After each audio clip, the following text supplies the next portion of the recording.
కాక మాస్ మహారాజ్ రవితేజ నటించిన Eagle movie నిన్నైతే వచ్చింది. కొంతమంది అయితే మిక్స్డ్ టాక్ చెప్తున్నారు. కొంతమంది అయితే బ్లాక్ బస్టర్ టాక్ చెప్తున్నారు. నేను చెప్పేది ఏంటంటే వన్ టైం అయితే వాచబుల్ మూవీ. మీ టికెట్ వర్త్ అనమాట. లాస్ట్ అరగంట ఉంటుంది యాక్షను. చాలా బాగుంటుంది.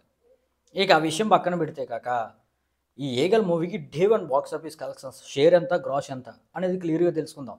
దానికంటే ముందు ఈ మూవీకి పెట్టిన బడ్జెట్ ఎంత అంటే 45 కోట్లు. మరి 45 కోట్ల బడ్జెట్తో తెరకెక్కిన ఈ మూవీకి ప్రీ రిలీజ్ బిజినెస్ వచ్చేసి 22 కోట్లు జరిగింది.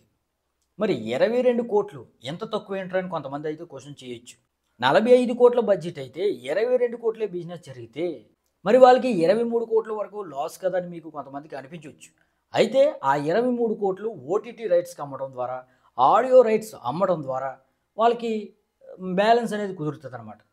ఇక ఈ 22 కోట్ల బ్రేక్ ఈవెన్ టార్గెట్తో బరిలోకి దిగిన ఈ మూవీ లాంగ్ రన్లో 22 కోట్ల వరకు షేర్ను, 45 కోట్ల వరకు గ్రాస్ను రాబడితే ఈ మూవీ హిట్ లిస్ట్లోకి వెళ్తుంది అనమాట.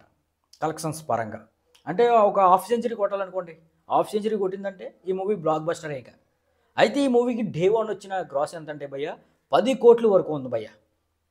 ఇంకా అఫీషియల్ పోస్టర్ అయితే రాలేదు కానీ ఆఫ్లైన్ లెక్కలు, ఇక ఆన్లైన్ లెక్కలు, బుక్ మై షో ఈ లెక్కలన్నీ కలిపి 10 కోట్ల వరకు గ్రాసు, ఇక 5 కోట్ల వరకు షేర్ అయితే ఈ ఏగల్కి వచ్చిందనమాట. ఇదైతే టాప్ రికార్డే అని చెప్పవచ్చు టైర్ 2 హీరోల్లో. ఇక మన రవితేజ యొక్క లాస్ట్ మూవీ ధమాకా 9.4 కోట్ల వరకు గ్రాస్ అనేది డే వన్ రాబట్టింది. ఇక రామారావణ్ డ్యూటీ అయితే 6.3 కోట్లు, కిలాడి 6.8 కోట్లు. ఈ విధంగా రవాణా మూవీస్ అయితే రాబట్టాయి. దాన్ని బట్టి చూస్తే ఈ ఏగల్ మూవీకి 10 కోట్ల గ్రాస్ డే వన్ అంటే కలెక్షన్స్ బాగానే వచ్చాయని చెప్పవచ్చు. అదనమాట మ్యాటర్. మరి అఫీషియల్ అప్డేట్ వచ్చిన వెంటనే, పోస్టర్ వచ్చిన వెంటనే అప్డేట్ చేస్తాను. అది మిస్ అవ్వకూడదంటే మన ఛానల్ వెంటనే లైక్ చేసి సబ్స్క్రైబ్ చేయడం మాత్రం మర్చిపోవద్దు. Thank you.